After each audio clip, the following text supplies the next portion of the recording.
Rather than relying on social bonds to establish trust and encourage reciprocity, we could engage in trade with our excess production, simply swapping our output of one kind for another.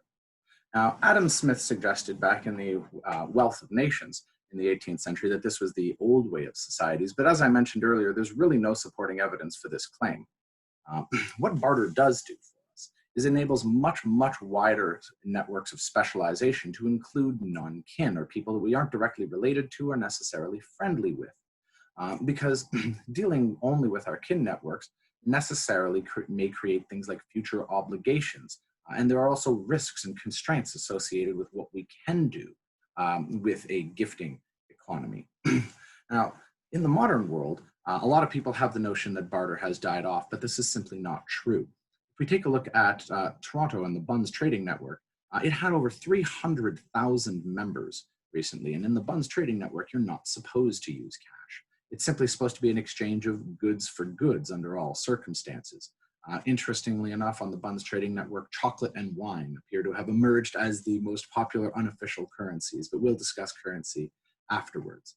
On a national or international level, we actually see a great deal of barter happening as well. For instance, Iran, which has labored under US financial sanctions for a number of years, regularly swaps oil for gold and consumer goods from other countries in order to sidestep these kinds of limitations on US dollar transactions. At the national level and between businesses, we actually even see barter happening. The International Reciprocal Trade Association estimates that they have about 400,000 firms engaging in barter at a rate of about $12 to $14 billion per year. So you can see here a very simple example of barter, and perhaps appreciate some of the complications that come along with it.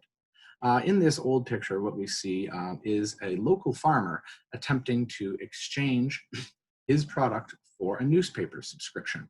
And of course, this type of issue has complications where the newspaper publisher needs to try to establish what the value of the goods he's being offered is. So what we'll see is that even though barter has some advantages, for example, by encouraging the development of things like markets and prices, prices for chickens, oats, rope, oil, whatever it happens to be. It also happens to create problems, though, because prices are not always consistent between various kinds of trade partners. So even though I might feel that my newspaper subscription should cost 4 chickens, we may find that other people demand 5 chickens for a newspaper subscription, for instance. Now, that said, this can create a lot of very real opportunities. And I would point out to the example of the One Red Paperclip documentary, which was made several years ago. In the span of 14 transactions over roughly 18 months, Kyle McDonald, who lived in British Columbia, managed to trade a red paperclip up into a house through a series of 4 transactions. Now, of course, he had to move around the continent in order to find the most valuable trade partners that he could for each of the items that he hoped to barter, but it's no small feat to transform a paperclip into a house in 18 months. And I'm sure many people would be very pleased if they could replicate the kind of economic success that he achieved. Now, the other advantage of barter, of course, is that it doesn't require any kind of social relationship, and therefore there are a lot fewer opportunities for misunderstanding. Barter tends to take place simultaneously, and participants don't even need to share a language. In fact, silent trade was quite popular in the ancient Silk Road, where traders did not necessarily speak the same tongue as one another, but would engage in what was called dumb barter. I place my goods trade down in front of you, you inspect them, and then you place your own value of goods down. I inspect them and then adjust my offer, you adjust your offer, and this iterative process continues until both parties are satisfied with what's there. Now, of course, barter has inefficiencies, and one of the big inefficiencies is the inconsistency of pricing.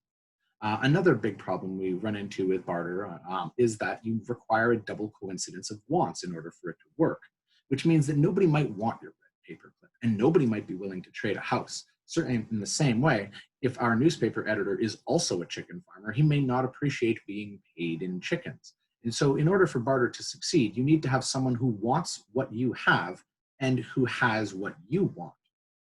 So this, of course, leads to significant economic costs associated with searching for counterparties.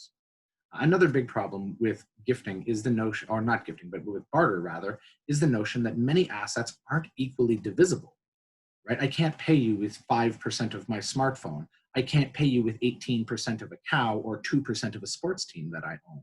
And so it becomes important for us to find some kind of exchange tool that we can use, which can be more readily subdivided. And this is what's going to lead us to our last payment system that we discuss, which is currency.